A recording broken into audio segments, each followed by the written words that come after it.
Nah ini Bentar, biar. gue Udah dong, gue aja ngomong. Tenang. Silahkan maki-maki saya. Kalian mau fitnah saya apapun, kalian marah sama saya, tapi jangan hina keluarga saya. ada sajadah ini buat sholat.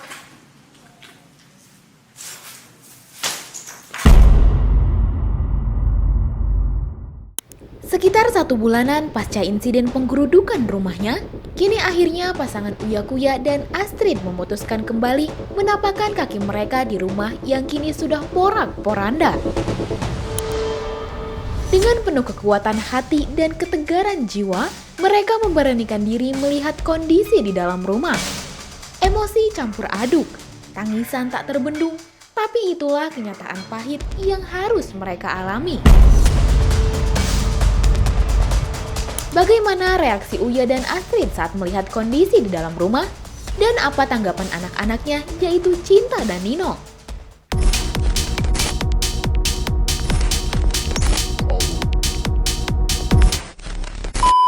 Butuh waktu kurang lebih sebulan bagi Uya dan Astrid untuk benar-benar menguatkan hati.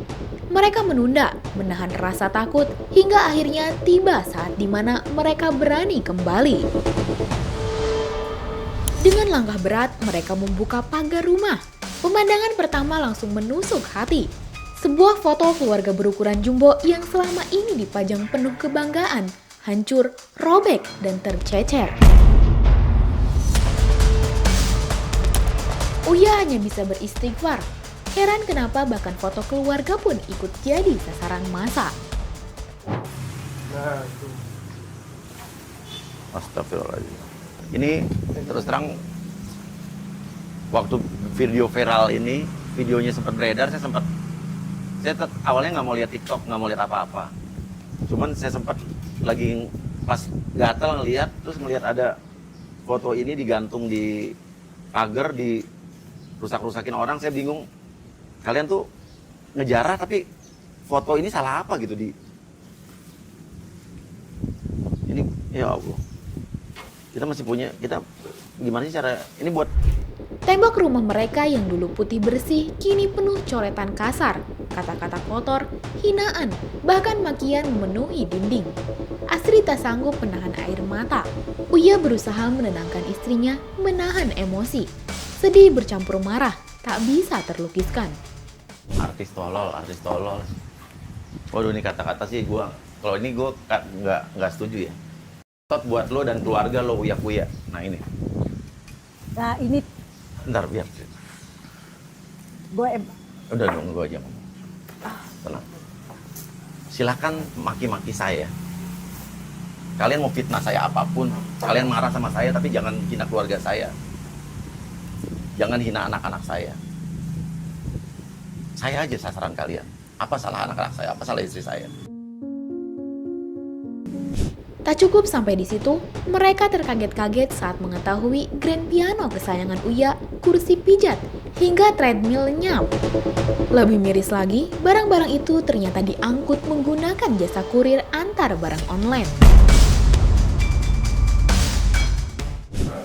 Piano, kursi pijat juga nggak ada kursi pijat. Pagi-paginya tuh, Bos. Apa? Itu pagi-paginya. Jadi 3 kali di jarak kayak kemarin. Ngangkatnya pakai apa? Ngambilnya itu pakai itu. Jadi ada yang nunggu lalamove, jadi kayak mesen lalamove di bawah. Mesen lalamove? Iya. Berarti niat tuh. Ini ya banget di luar Berarti, sini ke sana. berarti harusnya polisi tuh bisa ngecek lalamove siapa yang Iya. mesen lalamove atau Ke rumah kelihatan CCTV sekitar sini. Pakai lalamove niat banget tuh ya. Iya, soalnya yang kayaknya yang barang-barang yang besar-besar kayaknya pagi-paginya. Bu. Oh iya, subuh gitu ya. Iya, kayak piano, pijat. Saya malam nggak langsung dipasang garis polisa. Muluan juga. Apa?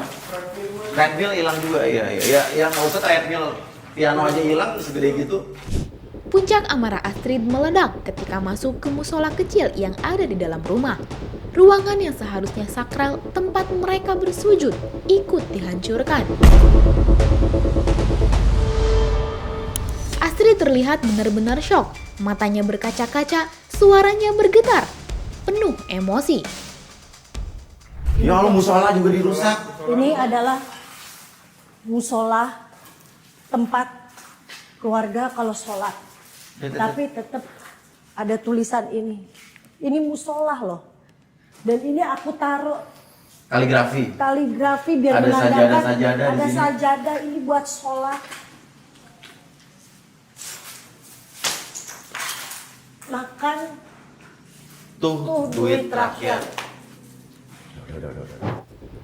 Uya lalu bercerita, rumah itu dibangun sejak tahun 2015 dengan keringat dan kerja kerasnya sebagai artis dan pengusaha.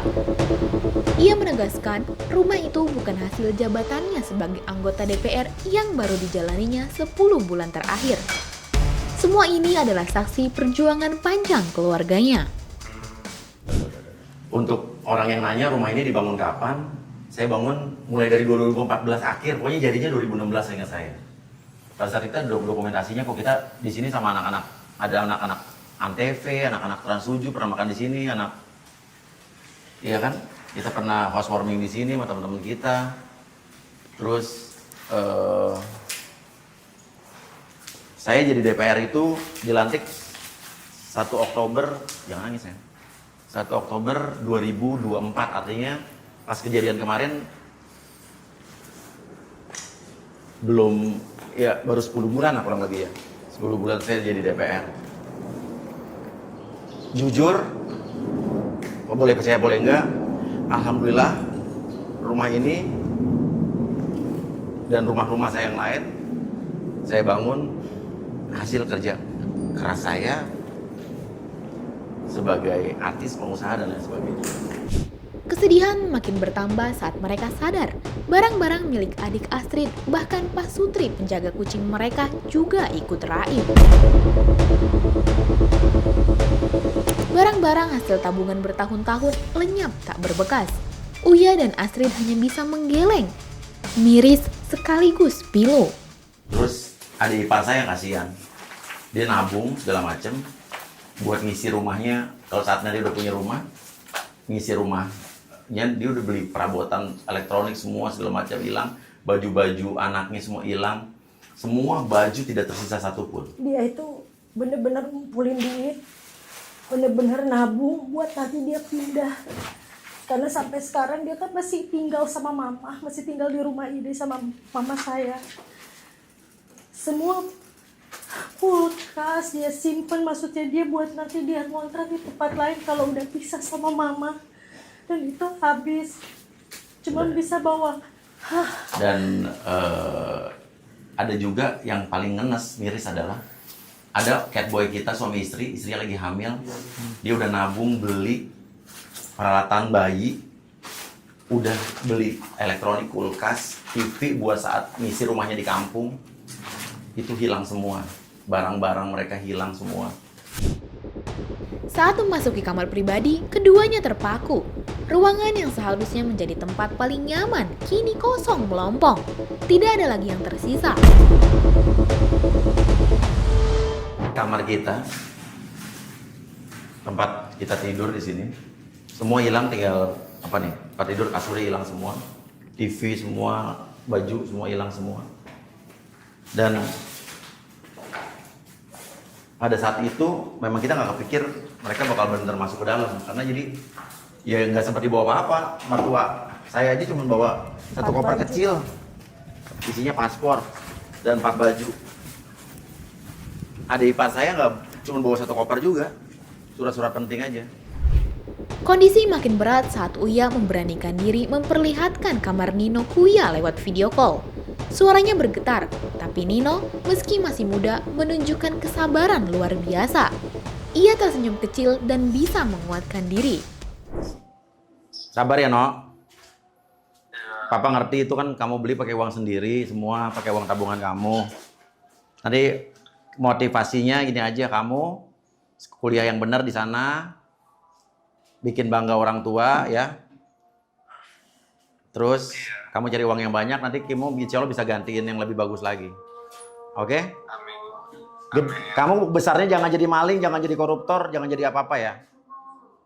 Iya. Ya. Nggak jadi maling dong. Kenapa? Nggak jadi maling dong. Jangan jadi maling ya. Iya. Ya udah. Iya. Iya. Ya udah, No ya, sabar ya. Kuliah yang benar ya. Tunjukin ke orang-orang kamu jadi orang sukses. Begitu juga dengan Cinta Kuya. Uya meminta maaf lewat video call. Namun Cinta memilih menenangkan sang ayah, mengatakan ia tetap percaya pada orang tuanya. Kata-kata itu membuat Uya dan Astrid semakin terharu. Papa minta maaf karena kamu kemarin sempat ikut kena bully. Dibilang katanya papanya ngeledek rakyat, songong. Kamu tahu kan? Tapi kan itu nggak benar. Iya, maksudnya video-video yang beredar itu kan yang papa bilang katanya 3 juta sebulan apa kecil segala macam, itu kan bukan papa yang ngomong, itu orang buat video. Tapi teman-teman kamu banyak yang ini juga nggak, Kak? Maksudnya yang ngatain kamu gitu. Kamu tahu kan? Aku tahu. Aku ngelihat video itu dan itu bukan papa yang upload karena Instagram papa, TikTok papa tuh ada centralnya verification, which is itu dari papa. Sedangkan orang yang ngepost adalah Orang lain. bukan verification dari papa. Dan bukan videonya dari bisa ayah dilihat atau kok. dari TikToknya papa. Jadi it makes sense nggak? Maksudnya kalau misalkan dipikir-pikir itu berarti bukan papa yang upload. Iya. Adalah orang lain yang upload. Iya. Dan videonya juga udah lama. Hari itu menjadi salah satu momen paling berat dalam hidup Uya Kuya dan Astrid. Kembali ke rumah yang dulu penuh tawa, kini hanya menyisakan air mata. Meski begitu, keduanya berjanji untuk tetap tegar, bangkit, dan mengikhlaskan segalanya. Karena rumah bukan sekedar tembok, tapi simbol perjuangan sebuah keluarga. Bagaimana menurut kamu? Apakah yang dialami Uya dan Astrid adil bagi mereka? Coba tulis pendapat kamu di kolom komentar ya. Jangan lupa subscribe, like, dan share video ini supaya makin banyak yang tahu sisi lain dari berita yang viral. Sampai jumpa di kupas tuntas berita hiburan selanjutnya bersama Igini.